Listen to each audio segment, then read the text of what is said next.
Good morning students. स्वागत आप सबका। मैं हूं सूर्य प्रकाश शर्मा और आज हम एक नया विषय शुरू कर रहे हैं। विषय इन द सेंस टॉपिक नया शुरू कर रहे हैं। विषय टॉपिक का नाम है आज का हमारा औचित्यपूर्णता। इसकी चर्चा थोड़ी बहुत सत्ता के संदर्भ में हमने की है। शक्ति और सत्ता की जब हम चर्चा कर रहे थे तो औचित्यपूर्णता शब्द का भी जिक्र आया था। और सरल शब्दों में कहें तो जो चीज़ शक्ति को सत्ता में बदलती है वो औचित्यपूर्णता कहलाती है। सबसे सरल परिभाषा अगर हम करें तो, खैर परिभाषा पे हम बाद में आएंगे। कुछ और बातें इसकी भूमिका में मैं कहना चाहता हूँ। राजनीतिक व्यवस्था किसको कहते हैं, ये भी आपका अगला टॉपिक होगा वैसे तो, लेकिन यहाँ मैं बता दूं कि राजनीतिक व्यवस्था वो व्यवस्था है जो किसी समाज के लिए बाध्यकारी मूल्यों का निर्धारण करती है। देखिए थोड़े से शब्द तकनीकी हैं, मैं इनको समझाने की कोशिश करता हूँ। समाज तो समझते हैं हम लोग, बाध्यकारी मूल्यों का निर्धारण करना, इसको सरल शब्दों में कहें तो नियमों का निर्धारण करना कहा जा सकता है। किसी समाज के लिए बाध्यकारी मतलब जिनको पालन करना जरूरी हो, जिनको मानना जरूरी हो, बाध्य करने वाले।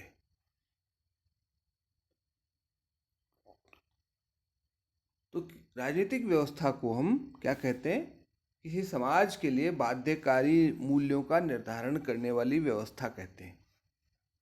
सरल शब्दों में अगर हम समझने की दृष्टि से हम इसको सरकार कह लेते हैं एक बार को। हालांकि सरकार से ये अलग है, जब हम राजनीतिक व्यवस्था पढ़ेंगे तो आप जान जाएंगे।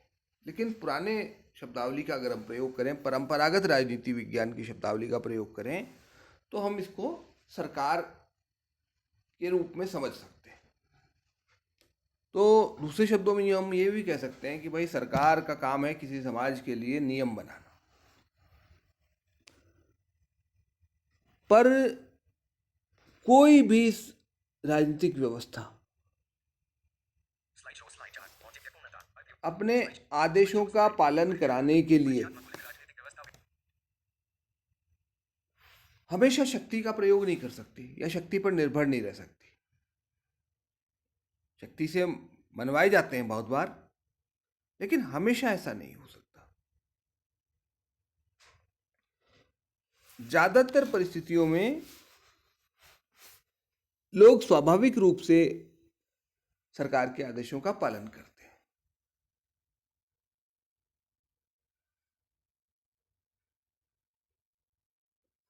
तो कहने का अभिप्राय यह है कि व्यवस्था को बनाए रखने के लिए शक्ति का होना तो जरूरी है, लेकिन उसका हर समय प्रयोग नहीं किया जा सकता। जो व्यवस्थाएं केवल शक्ति के प्रयोग पर आधारित होती हैं वो लंबे समय तक टिक नहीं पाती।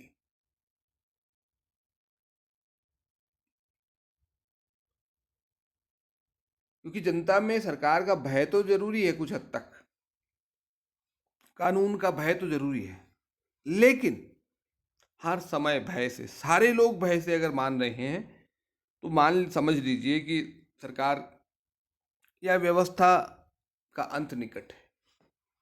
इसीलिए किसी ने कहा है कि शक्ति द्वारा एक राजनीतिक व्यवस्था की स्थापना तो हो सकती है, एक राज्य की स्थापना तो हो सकती है, लेकिन उसको चलाया नहीं जा सकता। उसको चलाने के लिए जिस चीज की जरूरत होती है वो है औचित्यपूर्णता।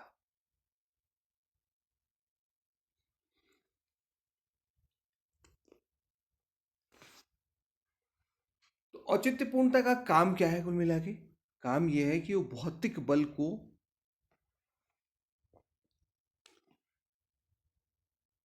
सत्ता में बदलती है, स्वीकृत शक्ति में बदलती है। सरल शब्दों में हम कहें तो भौतिक शक्ति को औचित्यपूर्णता के वस्त्र पहनाकर सत्ता में परिवर्तित किया जाता है।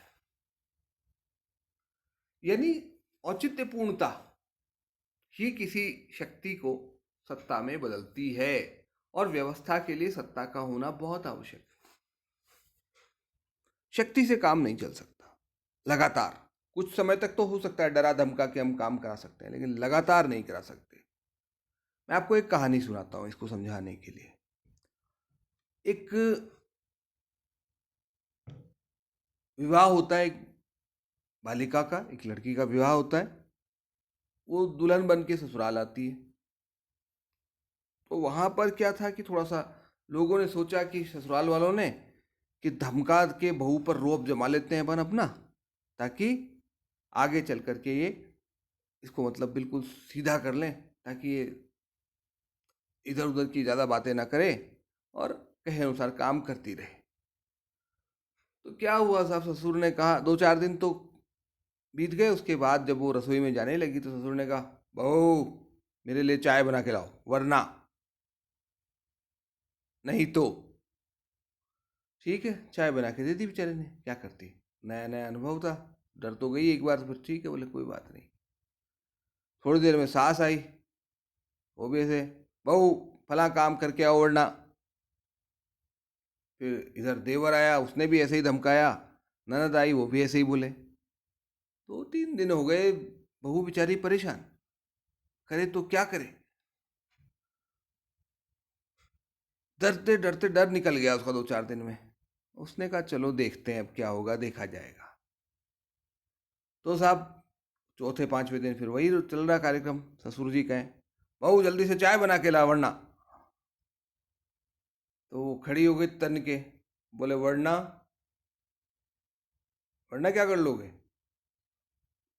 तो बोले बहू मैं खुद ही बना लूंगा फिर।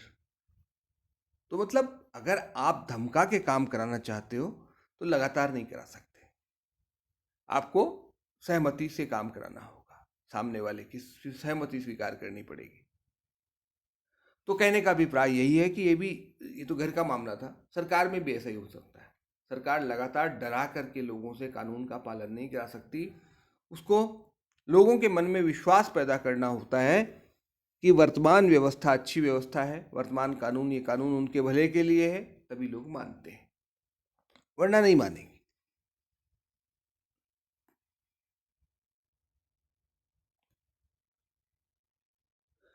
तो अपने जो सरकार ने नियम बनाए हैं, कानून बनाए हैं, उनके प्रति लोगों की सहमति जरूरी है। उनको पालन तभी करा सकते हो आप लगातार जब व्यवस्था के प्रति जनता का समर्थन हो, या हम कह सकते हैं कि उस व्यवस्था को औचित्यपूर्णता प्राप्त हो। जनता का समर्थन या औचित्यपूर्णता प्राप्त हो। और इसीलिए सभी राजनीतिक व्यवस्थाएं कोशिश करती हैं कि वो औचित्यपूर्ण हो। खासकर जो लोकतांत्रिक व्यवस्थाओं में औचित्यपूर्णता की आवश्यकता अधिक होती है। सब अन्य व्यवस्थाएं, तानाशाही व्यवस्था भी औचित्यपूर्णता प्राप्त करने का प्रयास करती हैं। इसके लिए चाहे तो वो विचारधारा का सहारा लेती हैं या कोई और चीज का सहारा लेती हैं। नेक्स्ट स्लाइड पे हम चलते हैं। इस स्लाइड के जो बिंदु थे मैंने आपको समझाए हैं। अगले स्लाइड पे आ जाइए। अब हम देखते हैं औचित्यपूर्णता की परिभाषा क्या होती है। देखिए, औचित्यपूर्णता जो शब्द है उसको अंग्रेजी में कहते हैं लेजिटिमेसी। और ये लेजिटिमेसी शब्द है लैटिन भाषा के लेजिटिमस शब्द से बना है। लेजिटिमस, इसका अर्थ क्या होता है उस भाषा में? लॉफुल या विधिक रूप से सही, कानूनी रूप से सही। ये अर्थ है लेजिटिमस शब्द का लैटिन भाषा में। लेकिन औचित्यपूर्णता शब्द जो है वो इससे कहीं अधिक गहरा और बड़ा अर्थ रखता है।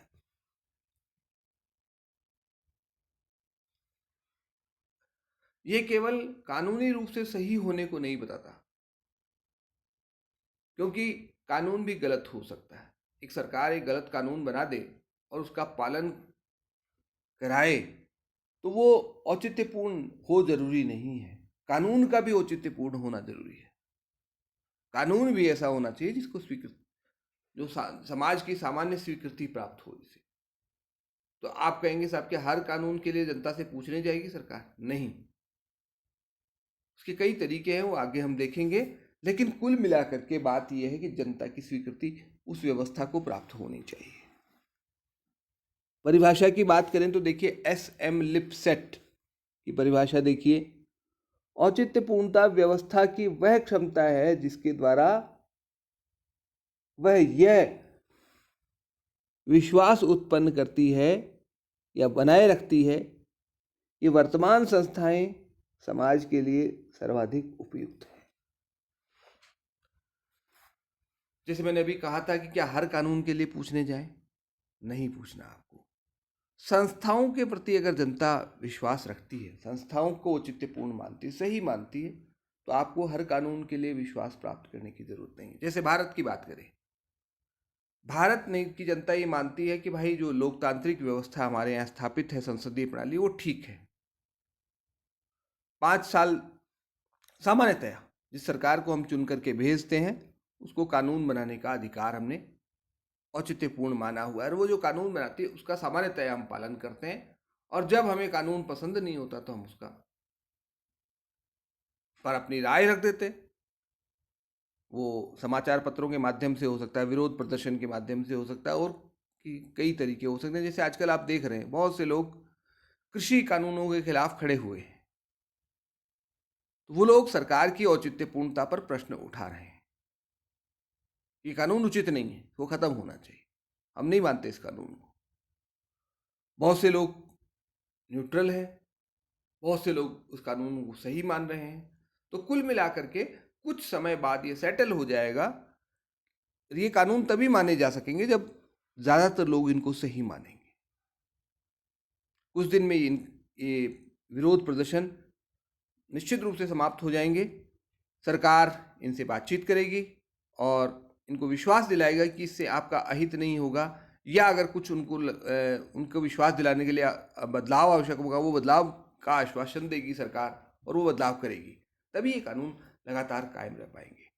सरकार ये नहीं सोच सकती कि थोड़े से लोगों का प्रदर्शन है, कुछ दिन में थक जाएंगे फिर मान लेंगे, ऐसा नहीं सोच सकती। सरकार को उनको संतुष्ट करना होगा किसी न किसी तरीके से, तब जाकर के वो औचित्यपूर्ण बन पाएगा कानून। जीन ब्लॉन्डेल की परिभाषा देखिए, औचित्यपूर्णता को उस सीमा के रूप में परिभाषित किया जा सकता है जहां तक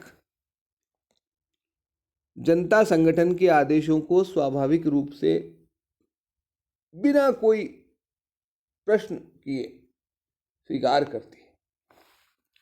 जब तक हम सरकार के आदेशों को बिना सवाल उठाए स्वीकार करते रहते हैं, इसका मतलब हम उनके आदेशों को उचित मान रहे हैं।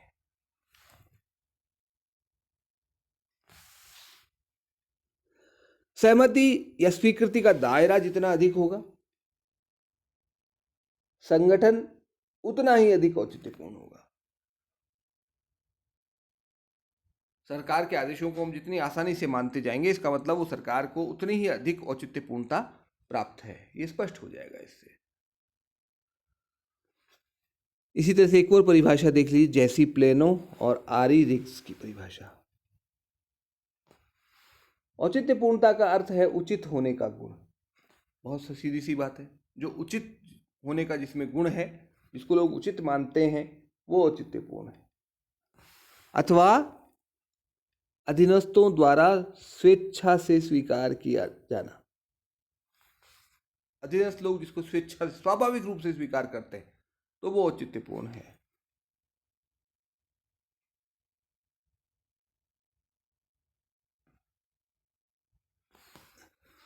और जितनी सरकार की औचित्यपूर्णता होगी, उतना ही सरकार को, व्यवस्था को बल प्रयोग कम करना पड़ेगा। बल प्रयोग की आवश्यकता ही नहीं रहेगी कुल मिलाकर के। तो कुल मिलाकर के औचित्यपूर्णता सरकार का, व्यवस्था का वह गुण है जो जनता में विश्वास उत्पन्न करता है। यानी जनता की स्वीकृति ही एक प्रकार से व्यवस्था को औचित्यपूर्णता प्रदान करती है। आगे हम बढ़ते हैं। औचित्यपूर्णता का अर्थ हम देख ही रहे हैं, तो उसमें कुल मिलाकर के हम ये कह सकते हैं औचित्यपूर्णता के बारे में, पहली बात कि राजनीतिक व्यवस्था का आवश्यक गुण है।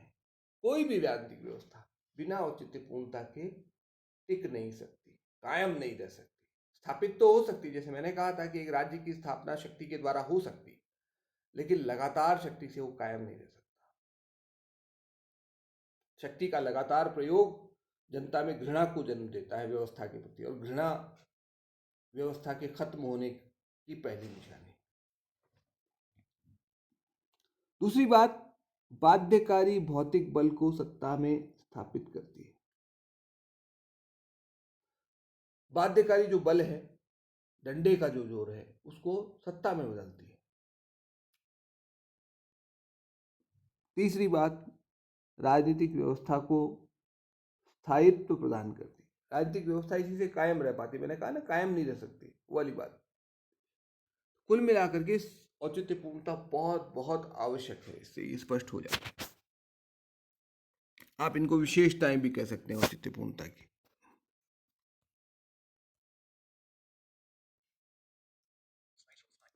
आगे हम बढ़ते हैं, औचित्यपूर्णता के आयाम।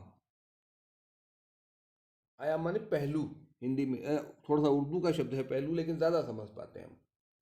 आयाम, पक्ष, दूसरा शब्द आयाम को पक्ष भी कह सकते हैं। जीन ब्लॉन्डिल के अनुसार औचित्यपूर्णता के दो आयाम बताए इन्होंने, संख्यात्मक और दूसरा तीव्रता। संख्यात्मक आयाम का मतलब यह है कि कितने लोग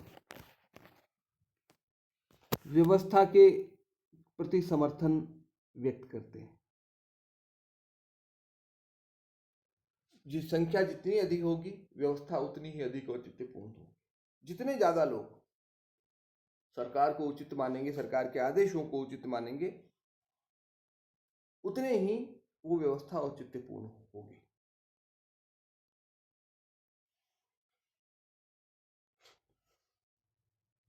और जितने कम लोग व्यवस्था के पक्ष में होंगे, व्यवस्था के समर्थन में होंगे, उतनी ही व्यवस्था औचित्यपूर्ण नहीं रहेगी।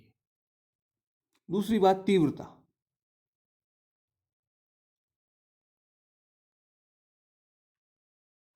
देखिए, तीव्रता का से हम ये देख सकते हैं कि किस सीमा तक लोग व्यवस्था के साथ हैं। सीमा, अभी तो संख्या की बात कर रहे थे हम, संख्या की बात नहीं कर रहे। जो लोग साथ हैं वो किस सीमा तक हैं? क्या हर आदेश मानने को तैयार है, या हर जो साथ नहीं है वो हर आदेश के खिलाफ खड़े होने को तैयार है, या तटस्थ लोग कितने हैं, कुछ फर्क नहीं पड़ता। जैसे हमारे यहाँ एक कहावत है कि कौन रिप हो ही हमें कहा नहीं, कोई सरकार हो हमें क्या फर्क पड़ता है, हमें तो अपना काम करना है। तो ये दूसरा आयाम है, यानी किस सीमा तक लोग सरकार के पक्ष में खड़े होते हैं और किस सीमा तक सरकार के विपक्ष में खड़े होने को तैयार हो जाते हैं लोग। इसको तीव्रता का आयाम कहते हैं, औचित्यपूर्णता का। नेक्स्ट आगे बढ़ते हैं हम, औचित्यपूर्णता के आधार। कोई व्यवस्था को औचित्यपूर्णता प्राप्त है तो क्यों प्राप्त है, कौन कौन से आधार होते हैं उसके। मैक्स वेबर ने 3 आधार बताए हैं। जो सत्ता के 3 आधार थे वही औचित्यपूर्णता के 3 आधार हैं। पहला, बुद्धि एवं कानून।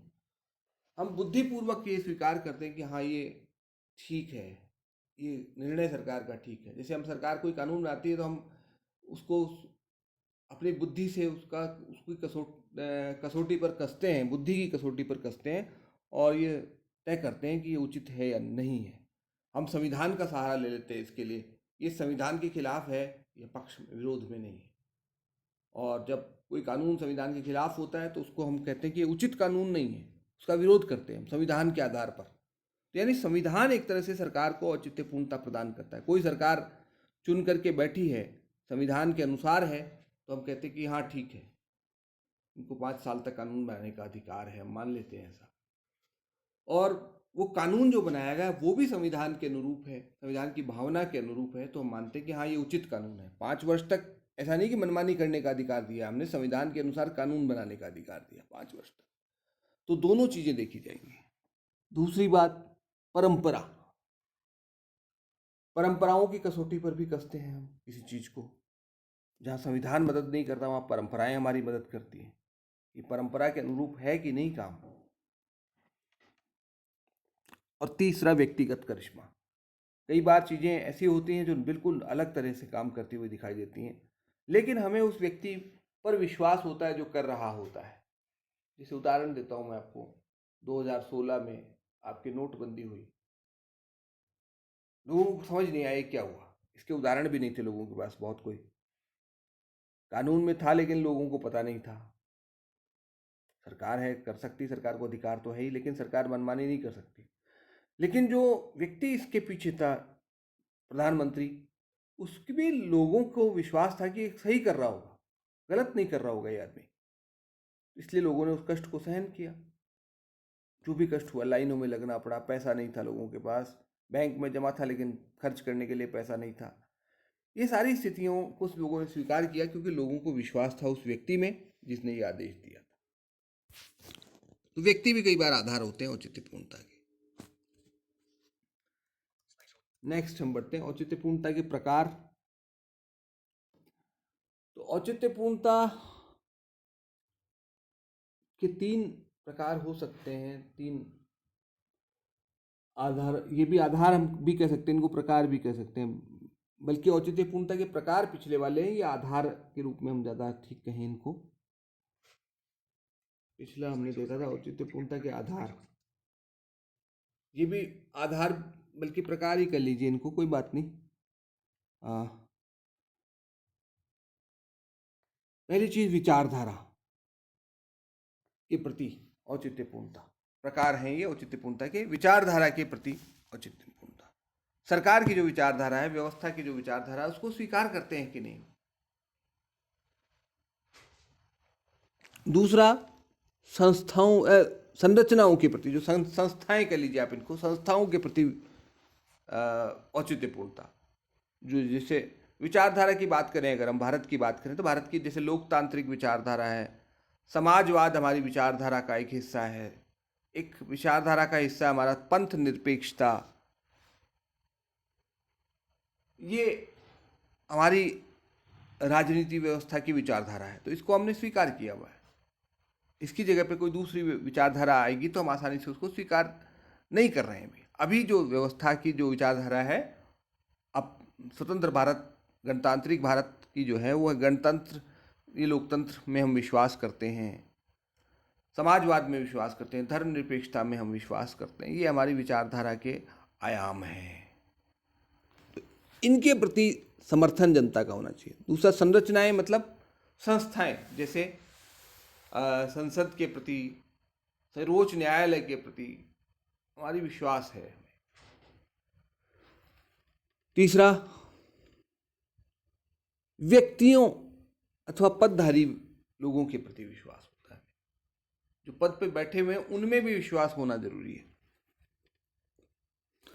तो इन सब में विश्वास जो है, ये 3 प्रकार हैं औचित्यपूर्णता के, है ना। तो ये तीनों मिलकर के औचित्यपूर्णता को उत्पन्न करते हैं। अगर हम तीनों में विश्वास करते हैं, केवल विचारधारा में विश्वास है या संस्थाओं में विश्वास है, और तीसरा व्यक्तियों, उसमें बैठे हुए व्यक्तियों में विश्वास है, तो हम ये व्यवस्था के लिए बहुत अच्छा है। और अगर इनमें से कहीं भी गड़बड़ होती है तो समस्याएं पैदा होना शुरू हो जाती हैं। विचारधारा में विश्वास है, ठीक है, संस्थाओं में भी विश्वास है हमें, लेकिन जो पद पर चुन करके बैठे हैं, हमें लगता है कि ये गलत तरीके से चुनाव जीत करके आए हैं, तो फिर उन व्यक्तियों की औचित्यपूर्णता संकट में पड़ जाती है और वो व्यवस्था की औचित्यपूर्णता को भी संकट में डाल देते हैं। तो कुल मिला के लिए कहा यह जा सकता है कि राजनीतिक व्यवस्था के लिए औचित्यपूर्णता का होना बहुत आवश्यक है, और औचित्यपूर्णता प्राप्त करने के लिए बहुत सारी चीज़ें सरकार को, व्यवस्था को करनी पड़ती हैं।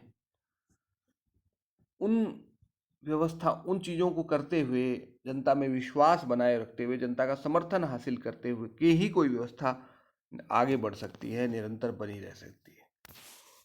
धन्यवाद आपका बहुत बहुत। उम्मीद है आपको बात समझ में आई होगी। कोई कठिनाई हो तो आप मुझसे संपर्क कर सकते हैं। धन्यवाद।